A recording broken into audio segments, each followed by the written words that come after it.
Hi guys, how are you all? So in this video, today we are going to discuss about class 8 science chapter 15 some natural phenomena, and this is third and the last video of this chapter. So let's begin with a video in which we are going to discuss about earthquakes. So in the previous video we have discussed about the lightning and the charges by rubbing and the types of charges and their interaction, and we have also discussed about the transfer of charges and the story of lightning. We also understood the story of lightning, the precautions that are needed to be taken during the lightning. And now we are going to discuss about the earthquakes. Now we have just learned that thunderstorm we have just learned about the thunderstorm and lightning. Class 7 में we have learned about cyclones. Now, this natural phenomena can cause large scale destruction of human land and property, human life and property. ये जो natural phenomena होता है वो काफ़ी ज़्यादा large scale पे जो है डिस्ट्रक्शन कॉज करता है ह्यूमन लाइफ और प्रॉपर्टी को. फॉर्चुनेटली ये फिनोमेना प्रिडिक्ट हो सकते हैं कुछ एक्सटेंट तक. ठीक है, हम इन्हें प्रिडिक्ट कर सकते हैं. जो वेदर डिपार्टमेंट होता है वो एक थंडरस्टॉर्म को वार्न कर देता है. जब जब एक किसी एरिया में एक थंडरस्टॉर्म जब डेवलप करता है तो वेदर डिपार्टमेंट उसके बारे में वार्न कर देता है कि ये इस जगह पे सेफ्टी ज़रूरी है. अगर एक थंडर स्टॉर्म अकर होता है उस वैसी जगह पे जहाँ पे लाइटनिंग का भी पॉसिबिलिटी है और साइक्लोन्स भी हो रहे हैं, तो हमें टाइम मिल जाता है जिससे हम मेजर्स ले सके, जिससे हमें खुद को प्रोटेक्ट कर सके. जो भी डैमेज हो उस फेनोमेना से उससे हमें खुद को प्रोटेक्ट कर सके. तो देखिए, there is however one natural phenomena, पर एक नेचुरल फेनोमेना है जो कि प्रिडिक्ट नहीं हो सकता. ठीक है, वो क्या है? अर्थक्वेक. अर्थक्वेक नॉन प्रिडिक्टेबल है, ये नहीं बताया जा सकता ये कब आएगा. वो कॉज करता है काफ़ी ज़्यादा डैमेज ह्यूमन लाइफ और प्रॉपर्टी को एक ह्यूज स्केल में. एक मेजर अर्थक्वेक है जो कि अकर हुआ था इंडिया में ऑन 8 अक्टूबर 2005 को उरी में और तंगधार में in the towns of north Kashmir में दो टाउन्स है उरी और तंगधर. उन दोनों के जगह पे जो है 8 अक्टूबर 2005 को एक काफ़ी मेजर अर्थक्वेक आया था. और उसके पहले एक अर्थक्वेक आया था 26 जनवरी को 2001 में भुज गए गुजरात में. अब देखिए, यहाँ पे कुछ सारे हमें पिक्चर्स भी दी गए हैं कि अर्थक्वेक जब आता है तो किस तरह से जो है डिस्ट्रैक्शन जो है, बिल्डिंग्स गिर जाते हैं, किस तरह से जो है डिस्ट्रैक्शन जो है वो कॉज होता है. अब देखिए, एक अर्थक्वेक क्या होता है जब एक अर्थक्वेक आता है, हम इसके इफेक्ट्स को कैसे मिनिमाइज कर सकते हैं. तो कुछ क्वेश्चंस जो है जो कि हम डिस्कस करेंगे नीचे. एक अर्थक्वेक क्या होता है? An earthquake is a sudden shaking or trembling of the earth which lasts for a very short time. एक earthquake जो होता है एक अचानक से सडन सा शेकिंग होता है और ट्रेमलिंग होता है अर्थ में, जो कि काफ़ी शॉर्ट टाइम, मेनली तो ये कुछ सेकेंड्स के लिए रहता है, 10 to 15 सेकेंड्स के लिए, और काफ़ी तो मतलब सेकेंड्स में ही ख़त्म हो जाता है. वो कैसे होता है? जब डिस्टर्बेंस होता है अर्थ के अंदर, इनसाइड द अर्थ क्रस्ट, अर्थ के क्रस्ट के अंदर जब भी डिस्टर्बेंस होता है तब जो है वो अर्थक्वेक आता है. अर्थक्वेक जो है ना वो हर जगह हो सकता है और कभी भी हो सकता है. ये नोटिस भी नहीं किया जा सकता, कभी कभी तो होते भी रहता है और ये नोटिस नहीं किया जा सकता. अर्थक्वेक जो है ना वो होते रहता है, ठीक है, पर जब कोई काफ़ी मेजर अर्थक्वेक होता है तब हमें पता चलता है. और जब मेजर अर्थक्वेक्स होते हैं वो काफ़ी कम होते हैं, वो काफ़ी ज़्यादा डैमेज कॉज करते हैं बिल्डिंग्स में, ब्रिजेस में, डैम्स में, और लोगों को लाइफ और प्रॉपर्टी का बहुत ज़्यादा लॉस हो जाता है. अर्थक्वेक से जो है वो फ्लड आता है, बाढ़ आ जाती है, लैंडस्लाइड हो जाता है, सुनामी आ जाती है. एक मेजर सुनामी जो है इंडियन ओशन में हुई थी 26 दिसंबर 2004 को जो है हुई थी एक मेजर सुनामी इंडियन ओशन में. जितने भी कोस्टल एरियाज थे ओशन के आसपास के, उसने काफ़ी ज़्यादा लॉस को सफ़र किया था.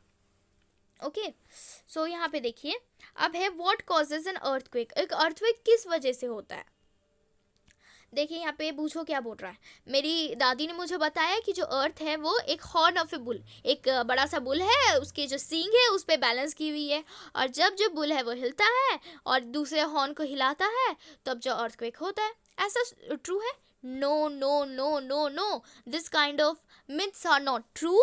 ठीक है, ये और ऐसे भी बोला जाता है एक टॉर्टोइज है, टॉर्टोइज जो है कि जो ऊपर है, ये अर्थ के ऊपर एक टॉर्टोइज बैठा हुआ है, वो जब हिलता है तब अर्थक्वेक आता है. ऐसा कुछ भी नहीं है, साइंटिफिक रीजंस है वो पढ़ते, इन सारी चीज़ों का विश्वास नहीं करना. ठीक है, पहले के टाइम में पीपल को नहीं पता था कि अर्थक्वेक का असली रीज़न क्या है, इसीलिए वो एक्सप्रेस करते थे उनके आइडियाज़ को मिथिकल स्टोरीज में, ठीक है।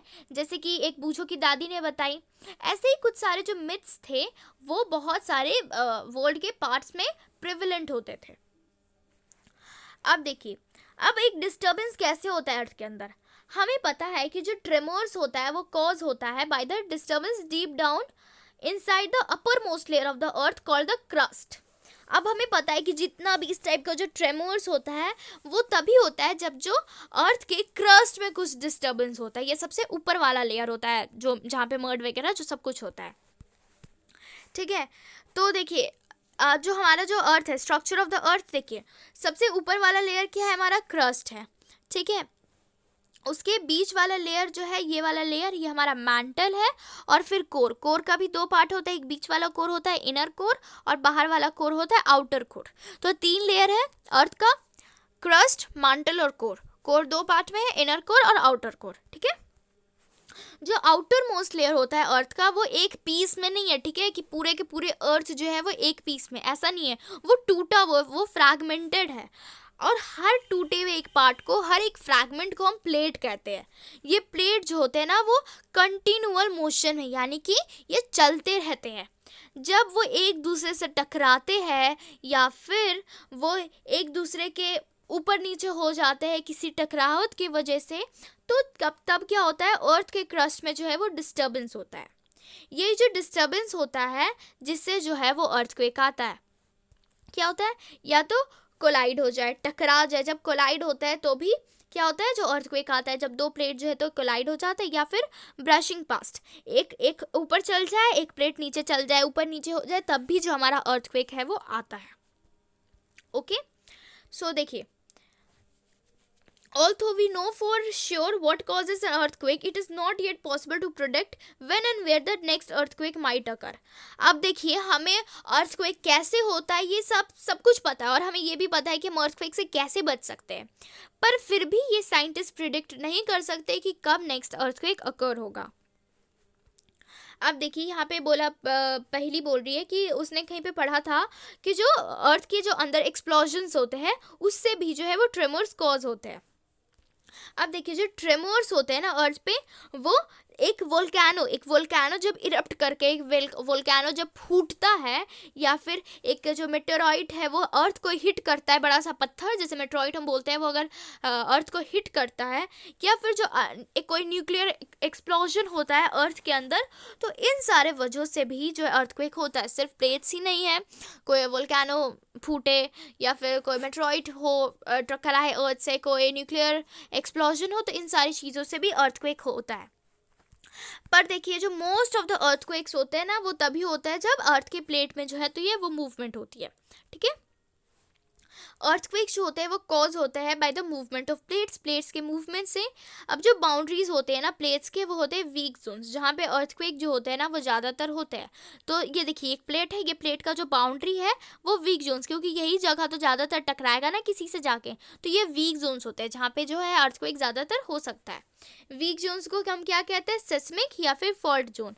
वीक जोन को हम सेस्मिक या फिर फॉल्ट जोन भी कहते हैं।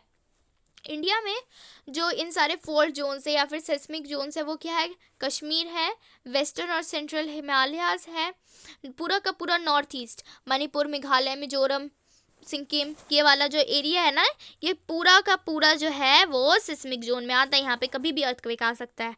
कश्मीर में, वेस्टर्न और सेंट्रल हिमालयाज में, कच्छ में, राजस्थान में, इंडो गांगेटिक प्लेन में, ये सारे एरियाज जो है वो सिस्मिक जोन के अंदर आते हैं।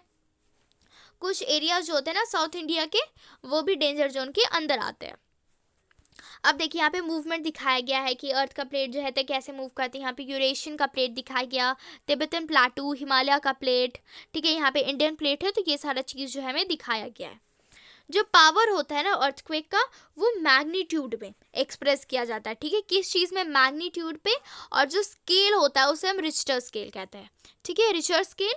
जो रियली डिस्ट्रक्टिव अर्थक्वेक होता है उसका मैग्नीट्यूड 7 से ज़्यादा होता है, ठीक है। तो मोर देन 7 जो होता है, अगर कोई अर्थक्वेक रिक्टर स्केल पे जिसका मैग्नीट्यूड मोर देन 7 हो, काफ़ी मेजर अर्थक्वेक होगा वो। दोनों ही के दोनों, जो भुज वाले और कश्मीर वाले जो अर्थक्वेक थे ना, उसका जो मैग्नीट्यूड था वो 7.5 से ज़्यादा था। दैट्स वाई वो जो इतना ज़्यादा मेजर अर्थक्वेक था। अब देखिए, जो ट्रेमर्स जो कि प्रोड्यूस करते हैं waves, the tremors produce waves on the surface of earth. ये जो ट्रेमर्स होते हैं ना, इससे वेव्स प्रोड्यूस होते हैं अर्थ के सरफेस में। इन वेव्स को हम क्या कहते हैं? Seismic waves.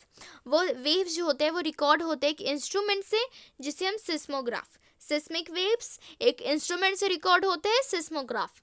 जो ये एक इंस्ट्रूमेंट होता है जिसमें एक सिंपली वाइब्रेट करता हुआ रॉड होता है और एक पेंडुलम होता है जो वाइब्रेट करने लगता है जब जो ट्रेमर्स है वो होते हैं, और एक पेन जो है वो अटैच होता है इस वाइब्रेटिंग सिस्टम से। जो पेन रिकॉर्ड करता है सिस्मिक वेव्स को एक पेपर में, जो कि उसके नीचे रहता है। इन वेव्स को पढ़ के जो साइंटिस्ट होते हैं वो कंस्ट्रक्ट कर सकते हैं कंप्लीट मैप अर्थक्वेक का। ठीक है, वो एस्टिमेट कर सकते हैं उसका पावर कि वो कितना पावर का होगा, इसलिए उसने डिस्ट्रक्शन को कॉज किया। ये देखिए, सिस्मोग्राफ क्या होता है? इस तरह से जो है तो स्ट्रिंग से, पेंडुलम के बॉब से एक पेन जो है वो लगा रहता है। ठीक है, और ये जो होता है हमारा जो पेपर होता है ना, ये रोटेटिंग ड्रम पे ये इतना ज़्यादा हार्ड फिक्स किया जाता है ना कि ये मूव नहीं करता ट्रेमर्स के टाइम में। जो भी ट्रेमर्स होते हैं उसके टाइम पे ये मूव नहीं करता। और ये पेन जब मूव करता है तो ऐसे ऐसे, किस तरह से? ऐसे ऐसे ऐसे ऐसे ऐसे ऐसे जो करके है हमारा जो है ये नोट करता है। ठीक है, ये देखिए हमें दिख रहा होगा यहाँ पे। ठीक है, ये वेव्स आपको दिख रहे होंगे जब, एक देखिए ये एपिसेंटर, ये जो फोकस है, देखिए यहाँ पे देखिए फोकस, यहाँ पे जो है वो अर्थक्वेक आया। ठीक है, और ये एपिसेंटर यानी कि इसके ऊपर वाले इलाके में, इस जगह में तो काफ़ी ज़्यादा डिस्ट्रक्शन कॉज होगा। और ये वेव्स जितने दूर जाते जाएंगे उतना जो डिस्ट्रक्शन है वो कम होते जाएगा। ठीक है, जितना ज़्यादा एरिया में ये फैलेंगे उतना ज़्यादा डिस्ट्रक्शन कम होगा। ठीक है, तो सेस्मिक वेव्स यहाँ पे हमें देखने को मिलते हैं। ठीक है, और ये जो होता है इसे फोकस हम कहते हैं। ठीक है, और एपिसेंटर जो होता है ऊपर अर्थ के सरफेस पे होता है। अब देखिए, बहुत सारे स्केल्स जो होते हैं ना साइंस में, जैसे कि डेसिबल, और जो जैसे कि बहुत सारे स्केल्स होते हैं साइंस में, तो जो रिचर स्केल होता है ना वो लीनियर नहीं होता। इसका मतलब कि जो अर्थक्वेक होता है अगर उसका जो मैग्नीट्यूड है वो 6 है, ठीक है, not have 1.5 times of the destructive energy of an earthquake of magnitude 4। In fact ये लीनियर नहीं होते। इसका मतलब कि अगर मैग्नीट्यूड जो है वो 6 है, और ठीक है, तो अगर उसका जो डिस्ट्रक्टिव एनर्जी है वो मैग्नीट्यूड 4 है, तो इसका ये मतलब नहीं कि 1.5 ज़्यादा डिस्ट्रक्शन वो कॉज करेगा। इनफैक्ट अगर 2 इंक्रीज हो रहा है मैग्नीट्यूड में, इसका मतलब 1000 टाइम्स ज़्यादा डिस्ट्रक्शन कॉज होता है। ठीक है, देयरफॉर एक अर्थक्वेक जो होता है ना, अगर उसका मैग्नीट्यूड 6 है तो उसका 1000 टाइम्स मोर डिस्ट्रक्टिव एनर्जी है मैग्नीट्यूड 4 से। यानी कि एक मैग्नीट्यूड बढ़ गया हो तो 1000 में ज़्यादा डिस्ट्रक्शन कॉज होता है। तो हम ये नहीं बोल सकते यहाँ पे 4 है और उस जगह पे 5 है तो हल्का फुल्का ही फ़र्क होगा, काफ़ी ज़्यादा डिफरेंस हमें देखने को मिलता है। इसीलिए जो रिचर स्केल है वो लीनियर नहीं है। ठीक है, अब प्रोटेक्शन देखते हैं।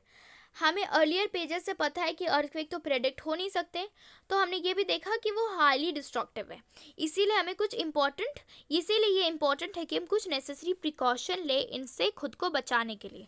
लोग जो सेस्मिक जोन्स में रहते हैं जहाँ पे अर्थक्वेक ज़्यादातर होता है, उन्हें अच्छी तरह से प्रिपेयर किया जाता है। जो बिल्डिंग्स होते हैं इन जोन्स में वो इस तरह से डिसाइड होते हैं कि वो इन ट्रेमर्स को सह सके। जो मॉडर्न बिल्डिंग टेक्नोलॉजी है उस वजह से जो है ये पॉसिबल हो पाया है।